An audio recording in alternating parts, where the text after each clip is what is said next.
So for those who don't know me, my name is Mary. Um, I have my mother. Uh, you know, we had a very strained relationship. She was, more like my friend. She had me at 13, so we partied together, go out together. But never had that mother-daughter relationship. I didn't wasn't raised by her. I was raised by my uncles and aunts and so forth. She's been battling cancer. I can't really tell you how long because the first time she had cancer, I didn't care. We found out she had breast cancer, and we're like, okay, well, handle it.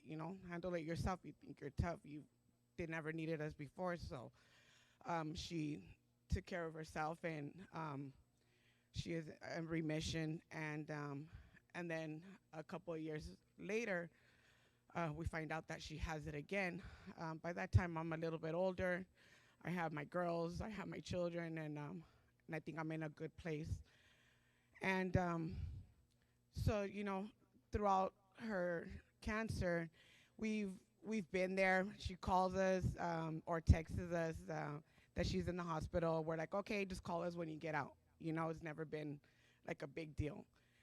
And I'm gonna tell you that I've always mentioned my mom, but I always had to be clear, like she's my mother, but she doesn't deserve to be called a mother. She's she is my mother, and I love her, but she's not my mom. Um, but sorry. So this week, she got the cancer back.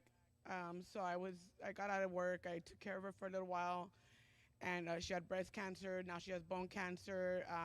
A month ago, it's all spread in her organs now, and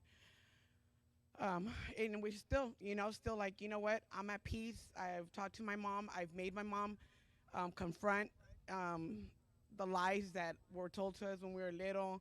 I made her ask for forgiveness, ask me for forgiveness, and admit that she knew the things that were going on with her children. A lot of sexual abuse, um, and um, and with the man that she loved, and that she stood with, that she chose instead of us. That's why we were all over the place. And so I get this call. Actually, I get a text on Wednesday before our life group, and it's my mom, and she's saying, I'm in the ER, hija. For some, when I got that one, I knew it. I know that this is it. This is gonna be the last text that I'm gonna get, you know. Um, and all this time, I've thought that I've been ready for her to die, and I've accepted it. And I'm telling, even like I've seeded my children with the same kind of don't trust that lady. She's your grandma, but don't trust her, and don't get close to her because she's gonna hurt you. And so when I get this text, I call her and I hear her voice, and I know, it's not good. Like, now she's being recommended to hospice, and so we know that the time has come. She has 7 children. I'm the oldest. Four of them don't even they all they know her by your mom. It's not their mom. She died a long time ago. She died when she got started with cancer, and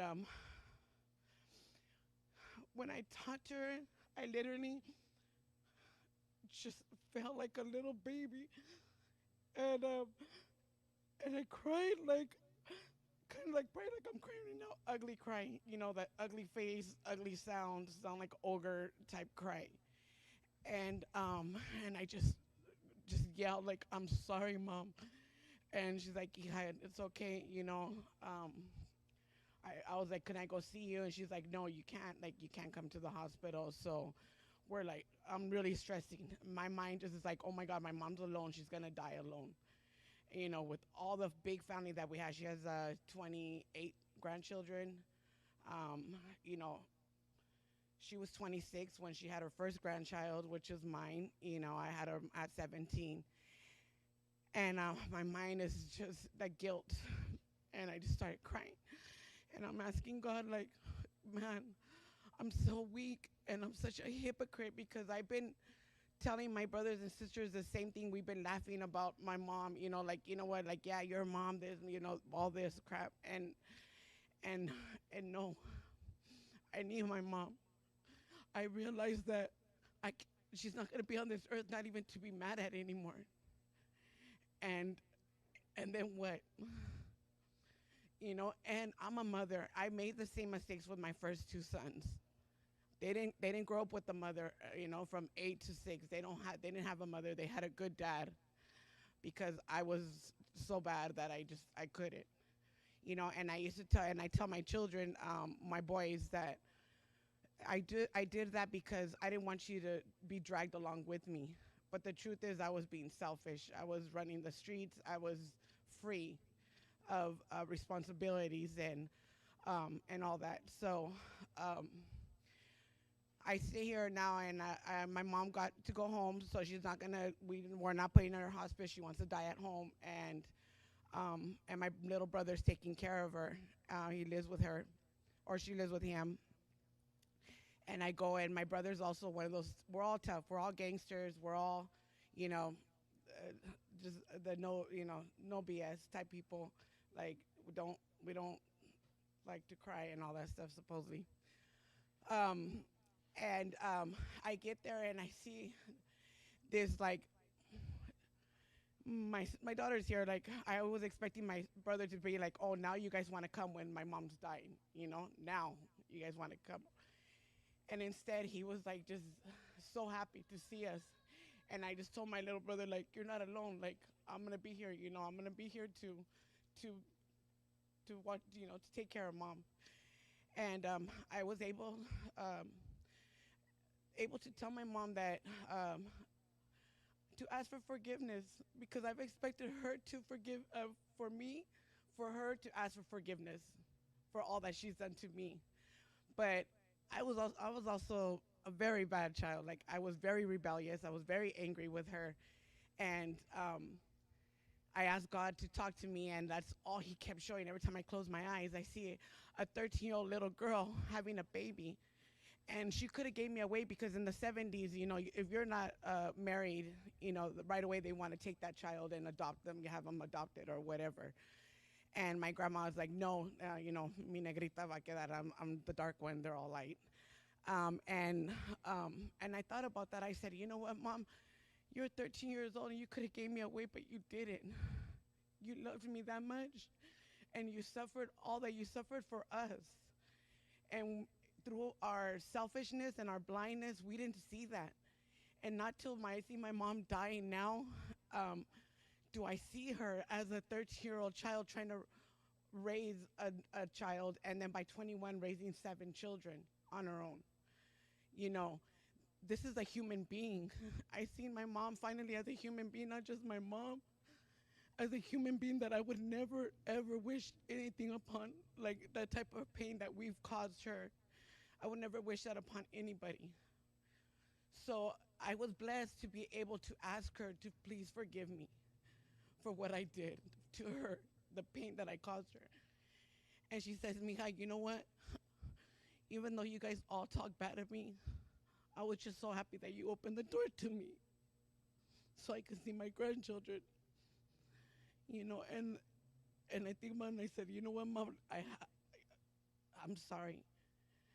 Like, I can't lie about it. I'm a liar.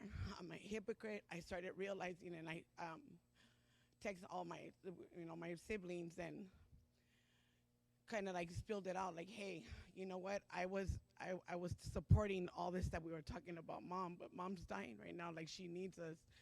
And so that I haven't got a response, but it's okay. At least I'm letting them know, like, hey, that your carnala, the one that took care of you, the one you guys look up to, is telling you that she's weak, that we need our mother, because we're all mothers. And that soil, like, if I don't fix this now, I'm just planting a seed in my child that for whatever, I'm going to be on that deathbed one day. We're all going to die. And how are they going to be with me? Are they going to be the same that we were with our mother, and that my mother was with my grandma, that was my angel, and she died alone?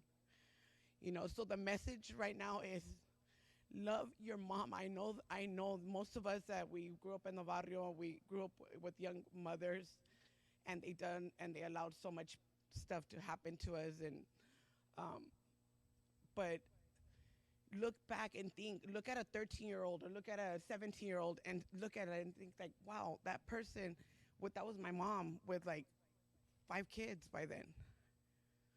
Like, how do we expect these to be perfect? How do we had a, could we think like that?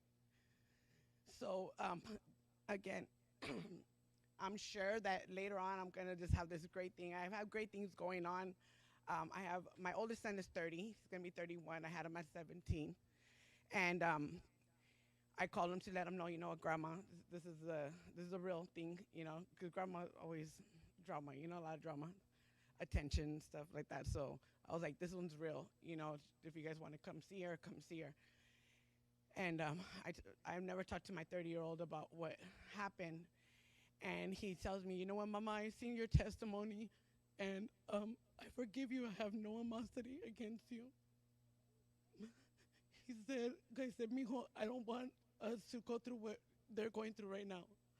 They lost their grandmother on their dad's side, and the family is all messed up right now. They're all on drugs. And these were people that used to talk down on me. And, what comes around goes around if we continue this and we continue believing what we want to believe. We got to ask Jesus when we're in these moments, like, God, please. And that's what I did, Jesus, please. And first thing was, don't worry about what you did in the past. Let's work on what we're looking at, what we're doing from this moment on with your mom. And then the second thing was, go ask your mom for forgiveness. And I was able to do that. There's not gonna be a lot of people that will be able to have that opportunity. I have that opportunity right now to go and take my mom a bath. I have that opportunity to go and hug her and try to comfort her while she's in so much pain. Because literally she cries and she's in pain because her head is swelled up already. So again, don't be so hard on the moms, because we put them at a pedestal and we have these expectations of them, but they're human beings too. We don't know the struggles that they went through. And that, again, that's gonna be us one day. And that's the way we're gonna be received. So, so that's my testimony. Thank you.